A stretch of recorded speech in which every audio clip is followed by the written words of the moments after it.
আল্লাহ আরো দয়াময়।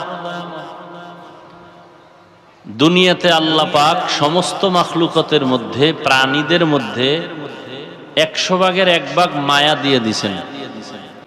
এর সংক্ষেপ জবাব হলো জান্নাত শুধু মুমিন পাবে, আর কেউ পাবে না। জান্নাত কারা পাবে? মুমিন। আর আল্লাহ যে জান্নাতটা দিবেন মুমিনকে, মুমিন তো চায় যে ফিডা ফাটা খাইয়া গেলেও যেন পাই। আল্লাহ কয় আমি চাই তোরে ফিডা ছাড়া বিনা হিসাবে দিতে। আল্লাহ আরো দয়াময়।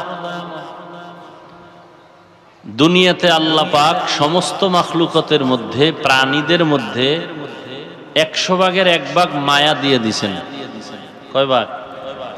এটা শুধু মানুষের মধ্যে না, পশুর মধ্যেও আছে, পাখির মধ্যেও আছে, পানির প্রাণী এর মধ্যেও আছে। কয় ভাগ? তাহলে 1 ভাগ দিলে সব মানুষ পাইছে? ভাগ ভাগ হয়ে কিছু কিছু কিছু কিছু আমরা পাইছি, কিছু পশু পাইছে, জিনেরা পাইছে। কয় ভাগের 1 ভাগ? বাকি রইল কত?